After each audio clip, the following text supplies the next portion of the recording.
एक home buyer ने अपना घर खरीदा 85 लाख रुपीस में और उन्हें इनकम टैक्स डिपार्टमेंट ने कहा कि 31 लाख रुपीस तो आपको टैक्स भरना है, क्योंकि स्टैम्प ड्यूटी वैल्यू और आपने जो रेट दिया है उसमें इतना फर्क है, तो इनकम फ्रॉम अदर सोर्सेज है, आप टैक्स भरिए। पर उस होम बायर की अंततः जीत हुई।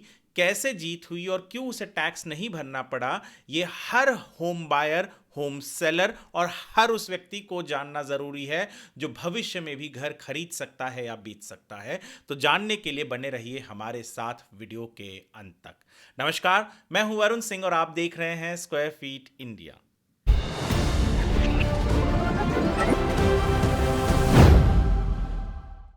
दरअसल केस जो है, इस केस के डिटेल्स तो मैं डिस्क्रिप्शन में दे दूंगा, आप वहां से ऑर्डर जरूर ढूंढकर पढ़िएगा क्योंकि बहुत इंपॉर्टेंट है। तो कहानी बताता हूं मैं आपको। हुआ ये कि एक होम बायर थे, उन्होंने 2016-17 के दरमियान एक घर खरीदा और घर के रजिस्ट्रेशन करते वक्त उन्होंने जो कीमत दिखाई वो 85 लाख रुपीस दिखाई। हालांकि स्टैम्प ड्यूटी वैल्यू कुछ 1 करोड़ 16 लाख रुपए की थी। अब जो इनकम टैक्स डिपार्टमेंट है, उनके जो असेसिंग ऑफिसर है, उन्होंने इन्हें नोटिस भेज दिया 56(2)(x) का, इनकम टैक्स एक्ट का। कहा कि भैया आपने 85 लाख रुपीस में घर खरीदा, पर stamp duty value 1 crore 16 lakh रुपए है। 31 लाख रुपीस जो है वो इनकम फ्रॉम अदर सोर्सेज है, आप हमें उस पर टैक्स भरिए। इस जो होम बायर था उसने कहा कि सर जी, मैंने भी रजिस्टर्ड वैल्यूएशन ऑफिसर से वैल्यूएशन कराया है, ये तो 82 लाख रुपीस का आता है। और इसी दरमियान जो इनकम टैक्स के अधिकारी थे, कानून कहता है कि जब भी इस तरीके का कोई केस आता है तो डिपार्टमेंटल वैल्यूएशन ऑफिसर के पास उन्हें फेयर मार्केट वैल्यू जानने के लिए भेजना पड़ता है पूरे डॉक्यूमेंट्स को। वहां से भी डीवीओ की तरफ से आया कि ये घर की कीमत कुछ जो फेयर मार्केट वैल्यू है 92.47 लाख रुपीस होनी चाहिए। यानी इन्होंने जो 85 लाख रुपीस का घर लिया था, जिसे सबसे पहले इनकम टैक्स डिपार्टमेंट ने कहा कि 1 करोड़ 16 लाख रुपए का है, 31 लाख रुपीस आपको इनकम टैक्स भरना है, उसका खुद इनकम टैक्स के डिपार्टमेंटल वैल्यूएशन ऑफिसर ने जब वैल्यू निकाला फेयर मार्केट वैल्यू, तो वो 92.47 लाख आया। और इस बंदे ने भी, जिस होम बायर ने भी, जब अपने रजिस्टर्ड वैल्यूएशन निकाला तो कुछ 82 लाख रुपीस आया। वो कह रहा है देखो मैं तो 3 लाख रुपए ज़्यादा देकर लिया है और आप के भी जो ऑफिसर का जो आया है उसके हिसाब से भी ज़्यादा फर्क नहीं है, तो आप 31 लाख का टैक्स क्यों ले रहे हैं। Commissioner of income tax appeal में जब ये व्यक्ति गया, वहां पर वो हार गया। पर इसकी जीत हुई इनकम टैक्स अपीलेट ट्रिब्यूनल में। कैसे जीत हुई? जीत इस तरीके से हुई कि दरअसल जो ये सेक्शन है 56(2)(x) of income tax act, ये कहता है कि अगर आपने कोई घर खरीदा है या बेचा है और उसका जो स्टैम्प ड्यूटी वैल्यू है और उसमें और आपके जो खरीदने या बेचने के जो अमाउंट है उसके अंदर जो डिफरेंस आता है, वो आपको टैक्स किया जाएगा।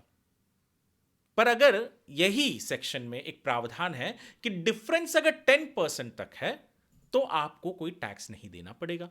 जी हां, यहां पर जब 85 लाख रुपीस इस व्यक्ति ने घर खरीदते वक्त जो रजिस्टर्ड अग्रीमेंट में लिखा था वो पकड़े और जो 92.47 लाख डिपार्टमेंटल वैल्यूएशन ऑफिसर ने पकड़ा, वो तो डिफरेंस आया कुछ 7,47,000 का, प्लस ये 8.73 ही होता है, ना कि 10% होता है डिफरेंस। 10% से ज्यादा नहीं है, 10% से कम है। तो इनकम टैक्स अपीलेट ट्रिब्यूनल ने कहा कि यहां पर ये जो 10% से कम है, इसके लिए आपको यानी इनकम टैक्स ऑफिसर को कहा गया कि आप इनके ऊपर जो आपने 31 लाख का टैक्स लगाया है, 1 करोड़ 16 लाख रुपए का स्टैम्प ड्यूटी वैल्यू पकड़ के, आप वो नहीं कर सकते और उस टैक्स को डिलीट किया जाए। जो इनकम टैक्स के अधिकारी थे उन्होंने कहा कि सर जी, आप जिस कानून की बात कर रहे हैं 10% वाला, वो तो 2019 में आया, इन्होंने तो 2016-17 का है, तो ये आप कैसे उनके ऊपर लागू कर सकते हैं। 27 मई 2026 को यह ऑर्डर आया। इनकम टैक्स अपीलेट ट्रिब्यूनल ने कहा कि कोई भी कानून जब बनता है तो वो लोगों की सहूलियत के लिए बनता है, ना कि उन्हें परेशान करने के लिए। कानून भले 2019 में आया हो और अब जब हम डील कर रहे हैं तो ये कानून है, तो ये 10% वाला चीज़ का बेनिफिट उन्हें मिलना चाहिए, देना होगा। और ये पूरे के पूरे 31 लाख का टैक्स जो होम बायर के ऊपर लगाया था इनकम टैक्स डिपार्टमेंट ने, उसे डिलीट कर दिया, रिजेक्ट कर दिया, और होम बायर की जीत हुई।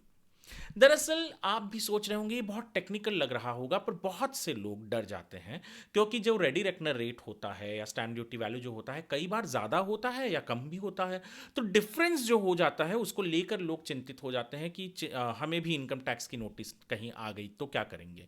तो ये 10% वाला जो 56(2)(x सेक्शन है इनकम टैक्स एक्ट का, ये ध्यान में रखिए। 10% का डिफरेंस है तो आपको कोई डरने की ज़रूरत नहीं है, जीत आपकी ही होगी।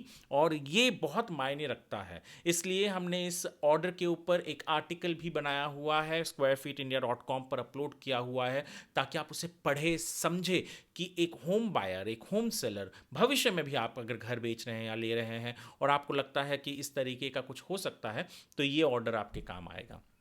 ये जो वीडियो है, यदि आप हमारे स्क्वायर फीट इंडिया के यूट्यूब चैनल पर देख रहे हैं तो हमारे चैनल को सब्सक्राइब करें, फेसबुक पर देख रहे हैं तो फॉलो करें, और वीडियो को लाइक करें, सेव करके रखें, और जितना हो सके उतना लोगों तक शेयर करें, ताकि लोग डरे नहीं घर खरीदते वक्त।